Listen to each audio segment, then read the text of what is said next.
আমার মনে হয় শিডিউল ঘোষণাটার পরে বোধহয় ওরা আর নতুন করে কোনো খরচ কন্টিনজেন্সি খরচ থাকতে পারে, তাই না, ইমার্জেন্সি খরচ থাকতে পারে, সেটা তো মিট করা যাবে, সেটা তাদেরও কিছু ফান্ড আছে ফাইন্যান্স মিনিস্টার।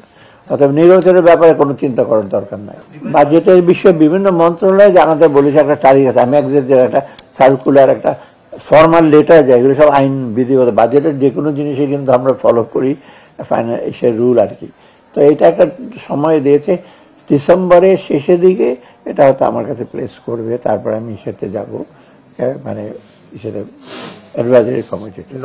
এইটা চালটা নন বাসমতি ভারত থেকে আসবে, ভারত থেকে আসবে, কিন্তু সাপ্লাই এটা তো কম্পিটিটিভ সাপ্লাই কিন্তু সিঙ্গাপুরে।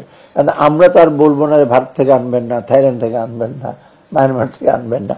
ওরা যেটা বেস্ট দেখেছে, প্রাইস দেখেছে, সেটা তো আমরা উই আর নট বায়াস থাকতে দিচ্ছে। আমরা কোয়ালিটি টাইমলি দেবে এবং মূল্য ঠিক হবে, সেটা এটা সোর্সটা ভারত, কিন্তু আসবে মানে কি যা হ্যান্ডেল করবে সেটা হলো। এখন বাড়া কমার ব্যাপার আমি কিছু বলবো না, কারণ ওদের রিকোয়ারমেন্ট কত রকম দিতে পারে, একটা গণভোটের ব্যাপারটা আসছে। এটা তো আগে যখন আমরা বাজেট দিয়েছি সেই ওই প্রজেকশনে ওদের এটা ছিল না হয়তো।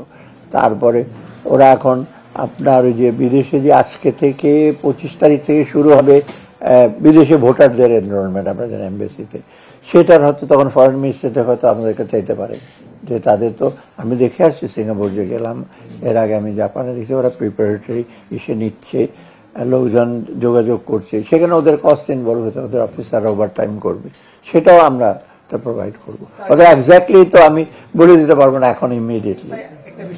এই ব্যাপারে আমি সঠিক উত্তর দেওয়ার দরকার নেই। এইটা আমার মনে হয় চ্যালেঞ্জটা হলো, ওই চ্যালেঞ্জটা গ্রহণ করতে হবে, একই দিনে করা, তাই না, যেটা সরকার থেকে সিদ্ধান্ত নিয়েছে আমরা, যেটা প্রধান উপদেষ্টা বলে দিয়েছে একদিকে করা। কারণ 2 দিন করা জিনিসটা, মানে এত এন্টায়ার জিনিস রিটার্নিং অফিসার মোবিলাইজ করা, আপনি জানেন এটা খুব সোজা কাজ না। ইভেন কিছু কিছু ব্যাংকের অফিসার, জুনিয়র অফিসার, তারাও তো ডিউটিতে যাবে, স্কুলের টিচাররা যাবে, আপনি 2 দিন নিয়ে আসবেন তাদেরকে, দিশে করবেন, এগুলো তো ডিফিকাল্ট। অর্থাৎ একদিনে করাটা, পৃথিবীর অনেক দেশেই তো এরকম হয়তো, তাই না, আপনার রেফারেন্ডাম আর হিসেব ভোট তো একদিনই হয় অনেক দেশে, তো অসুবিধা হওয়ার কোনো কারণ নেই। লজিস্টিক্যালি আমার মনে হয় একবারে করা বেটার, এবং এটাকে সুষ্ঠুভাবে করা যেতে পারে। না, বডি ক্যামেরাটা আমরা একটা সিদ্ধান্ত নিয়েছি, বডি ক্যামেরা যেটা হবে সেটা ঠিক এখানে পারচেজ কমিটি এসে ওরা একটা ডিসিশন হয়েছে, ওদের যে রেসপেক্টিভ যে এজেন্সি আছে ওদেরকে আমরা বলে দিয়েছি বাজেট যেটা আছে ওটা আপনারা ব্যবহার করেন, এবং সেটা অ্যাপ্রুভ দেবে। ওরা ওদের নিজস্ব মানে স্বচ্ছ পদ্ধতি ওরা প্রকিউর করবে, সংখ্যাটা ওরা করবে, ঠিক, আমি এখন করতে পারবো।